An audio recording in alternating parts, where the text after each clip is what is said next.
हमारे भारत का इतिहास लड़ाइयों से भरा पड़ा है, लेकिन कुछ ऐसे भी युद्ध हुए जिन्होंने हमारे भारत के इतिहास को हमेशा के लिए बदल कर रख दिया था। उनमें से एक ऐसा युद्ध था तराइन का दूसरा युद्ध। नमस्कार दोस्तों, स्वागत है आपका हमारे चैनल अपना हिस्टोरियन में। वीडियो में आगे बढ़ने से पहले प्लीज़ चैनल को सब्सक्राइब कर दो। यह युद्ध पृथ्वीराज चौहान और मोहम्मद गौरी के बीच लड़ा गया था। लेकिन आखिर कौन था यह गौरी और कैसे उसने पृथ्वीराज चौहान जैसे शक्तिशाली राजा को हरा दिया? आइए दोनों के बारे में जानते हैं। पृथ्वीराज चौहान का जन्म 1166 में गुजरात में हुआ था। इन्हें 1178 में राजा बनाया गया, जब उनकी उम्र सिर्फ 12 वर्ष की थी। पृथ्वीराज एक बहुत ही बहादुर और कुशल राजा थे। इन्होंने अपनी सेना को मजबूत किया और दूसरे राज्यों से संबंध अच्छे बनाए। इन्होंने 1178 से लेकर 1192 तक यानी सिर्फ 14 वर्षों तक ही शासन किया। इनके साम्राज्य में आज के राजस्थान, हरियाणा, दिल्ली का अधिकांश हिस्सा शामिल था और पंजाब, मध्य प्रदेश और उत्तर प्रदेश का भी कुछ हिस्सा शामिल था। इनकी राजधानी अजयमेरू यानी आज की अजमेर थी। दूसरी तरफ मोहम्मद गौरी का जन्म 1149 में गौर में हुआ था, जो आज के अफगानिस्तान में पड़ता है। इसलिए इसे गौरी के नाम से भारत में जाना जाता है। गौरी को 24 वर्ष की आयु में राजा बनाया गया था। गौरी ने 33 वर्षों तक राज किया, लेकिन शुरुआत में इसने अपने भाई के साथ मिलकर राज किया। भाई के मरने के बाद यह अकेला राज करता रहा। इसके साम्राज्य में आज का Afghanistan, Pakistan, Tajikistan, Turkmenistan, Iran, Bangladesh और उत्तर भारत का कुछ हिस्सा शामिल था। यानी इसका साम्राज्य बहुत ही विशाल था।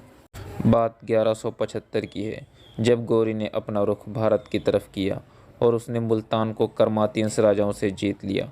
मुल्तान को जीतने के बाद गौरी का आत्मविश्वास बहुत बढ़ गया और उसने दक्षिण की तरफ अपनी नज़र घुमाई और उसने अपनी सेना को आदेश दिया कि मुल्तान से निकलकर उच्च की तरफ प्रस्थान किया जाए। इसके बाद गौरी ने अपनी सेना के साथ मिलकर रेगिस्तान को पार किया और पाटन की तरफ पहुंचने वाला था। पाटन उस वक्त चालुक्य राजवंश, जिन्हें आज सोलंकी कहा जाता है, उनकी राजधानी हुआ करती थी। पाटन पहुंचने से पहले ही उसका सोलंकियों की सेना से युद्ध हो गया, जिसे कायदरा की लड़ाई के नाम से जाना जाता है। इस युद्ध में सोलंकियों की सेना ने गौरी को बहुत बुरी तरह से हरा दिया। इस लड़ाई में गौरी को इतना नुकसान हुआ कि उसे वापस मुल्तान भागना पड़ा। इस हार के 13 साल बाद गौरी ने एक बार फिर से भारत की तरफ अपनी नज़र घुमाई, लेकिन इस बार उसका निशाना था चौहान राजवंश। बात 1191 की है, जब गौरी ने भटिंडा के किले पर कब्जा कर लिया। जब पृथ्वीराज चौहान को इस घटना के बारे में पता चला, तब उन्होंने दूसरे राजाओं के साथ मिलकर गौरी का सामना करने का निश्चय लिया। जब गौरी को पृथ्वीराज के आने का पता चला, तब उसने भी युद्ध की तैयारी शुरू कर दी और इस तरह से दोनों सेनाएं तराइन के मैदान में पहुंच गईं। युद्ध में गौरी की तरफ से गुलाम और अनेक लुटेरे थे, तो दूसरी तरफ पृथ्वीराज चौहान के साथ छोटे छोटे राजा, जिसमें से एक थे गोविंद राय, जो दिल्ली के राजा हुआ करते थे। आखिरकार युद्ध की शुरुआत हुई। युद्ध की शुरुआत मोहम्मद गौरी की सेना ने की, लेकिन युद्ध में धीरे धीरे राजपूत भारी पड़ने लगे। इतिहासकारों के मुताबिक इस युद्ध में मोहम्मद गौरी बुरी तरह से घायल हो गया, लेकिन तभी एक घुड़सवार उसे अपने घोड़े पर बिठाकर युद्धभूमि से भगा ले गया और इस तरह से उस दिन मोहम्मद गौरी की जान बच गई। और यह राजपूतों के लिए अच्छी खबर नहीं थी, क्योंकि गौरी इसका बदला लेने के लिए बहुत ही जल्द वापस आने वाला था। खैर, जो भी हो, गौरी वापस गजनी भाग गया और चौहान ने किले को वापस जीत लिया। इस तरह से तराइन के प्रथम युद्ध में मोहम्मद गौरी की बहुत ही बुरी तरह से हार हुई।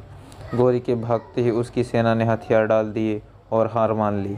इस युद्ध के 1 साल बाद गौरी ने फिर से हमला करने का फैसला लिया, लेकिन इस बार गौरी पूरी तैयारी के साथ आया था। गौरी अपनी 1,20,000 की मजबूत और ख़तरनाक सेना के साथ वापस आया। उस वक्त पृथ्वीराज चौहान के पास 3,000 हाथी और 3 लाख की सेना हुआ करती थी। पिछली लड़ाई से मोहम्मद गौरी को यह बात समझ आ गई थी कि राजपूतों को युद्ध में सीधे सीधे नहीं हराया जा सकता। इसलिए उसने राजपूतों को हराने के लिए एक बहुत ही बढ़िया और ख़तरनाक रणनीति बनाई। उसने अपनी सेना को 5 टुकड़ियों में बांट दिया। 4 टुकड़ियों को चारों तरफ से हमला करने का आदेश दिया और 1 टुकड़ी को अपने पास रख लिया। चारों टुकड़ियों ने राजपूतों को चारों तरफ से घेर लिया और अचानक से हमला किया।